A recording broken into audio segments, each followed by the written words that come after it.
Hi dears, welcome back. അപ്പോൾ ഇന്ന് നമ്മൾ തയ്യാറാക്കുന്നത് നല്ല പഴുത്ത മാങ്ങ കിട്ടിയിട്ടുണ്ട്.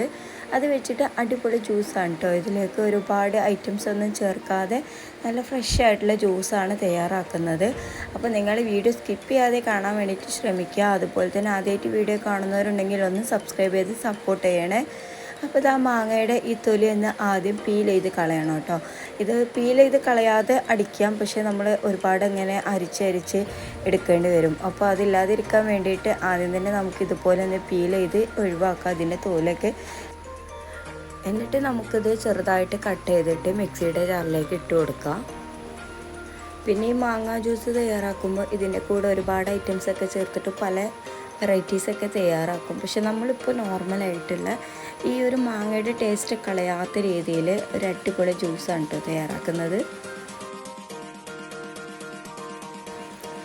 അപ്പോൾ ഈ മാങ്ങയുടെ തൊലിയൊക്കെ കളഞ്ഞതിന് ശേഷം ഇതാ ചെറുതായിട്ട് കട്ട് ചെയ്തിട്ട് മിക്സിയുടെ ജാറിലേക്ക് തന്നെ ഇട്ട് കൊടുക്കുന്നത്.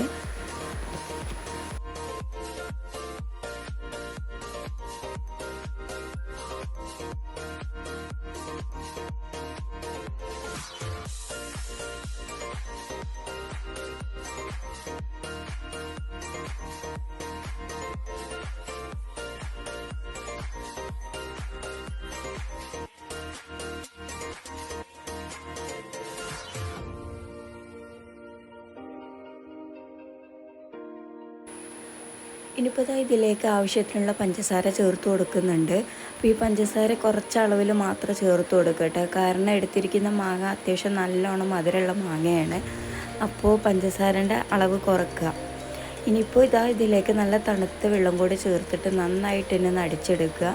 ഞാനിപ്പോൾ ഇത് അത്യാവശ്യം കട്ടിക്കാണ് കേട്ടോ ചെയ്തെടുക്കുന്നത്. ഇനിയിപ്പോൾ നിങ്ങൾക്ക് ഇത്ര കട്ടി വേണ്ട, ലൂസാണ് വേണ്ടതെന്നുണ്ടെങ്കിൽ വെള്ളം കുറച്ച് അധികം ചേർത്ത് കൊടുത്താൽ മതി. ഇതാ ഇതുപോലെ അടിച്ചെടുത്തിട്ടുണ്ട്. ഇനിയിപ്പോൾ ഇതാ ഒരു പാത്രത്തിലേക്ക് മാറ്റാം.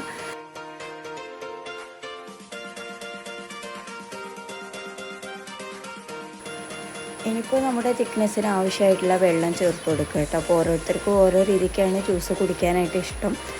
അപ്പോൾ ഇതാ ഞാൻ കുറച്ചും കൂടെ വെള്ളം ചേർത്ത് കൊടുത്തിട്ട് ഒന്ന് ലൂസാക്കി എടുക്കുന്നുണ്ട്.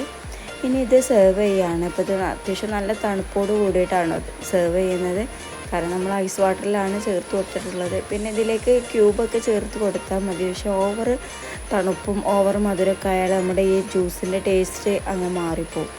അപ്പോൾ ഈ ഒരു രീതിയിൽ കറക്റ്റായിട്ടുള്ള ഒരു വെള്ളവും തണുപ്പൊക്കെ ആണെന്നുണ്ടെങ്കിൽ നമുക്ക് മടുപ്പില്ലാതെ ജ്യൂസ് കുടിക്കാൻ വേണ്ടിയിട്ട് പറ്റും. അപ്പോൾ ഇതാ നമ്മളിതിനിപ്പോൾ ഒരു ഗ്ലാസ്സിലേക്ക് സെർവ് ചെയ്യാം. അപ്പോൾ ഇത്രയേ ഉള്ളൂ കേട്ടോ. വളരെ സിമ്പിളായിട്ടുള്ളൊരു റെസിപ്പിയാണ്. അപ്പോൾ തീർച്ചയായിട്ടും നിങ്ങൾക്ക് ഈ ഒരു റെസിപ്പി ഇഷ്ടപ്പെട്ട് കാണുമെന്ന് വിചാരിക്കുന്നു. ഇഷ്ടമായ ലൈക്ക് ചെയ്യുക, ഷെയർ ചെയ്യുക, നിങ്ങളുടെ അഭിപ്രായങ്ങളൊക്കെ താഴെ കമൻറ്റ് ചെയ്യുക. അതുപോലെ തന്നെ സബ്സ്ക്രൈബ് ചെയ്യാതെ കാണുന്നവരുണ്ടെങ്കിൽ ഒന്ന് സബ്സ്ക്രൈബ് ചെയ്ത് സപ്പോർട്ട് ചെയ്യണം. അപ്പോൾ ഇൻഷാ അല്ലാഹ് അടുത്ത വീഡിയോയിൽ കാണാം. അതുവരേക്കും എല്ലാ കൂട്ടുകാർക്കും ബൈ. Thank you.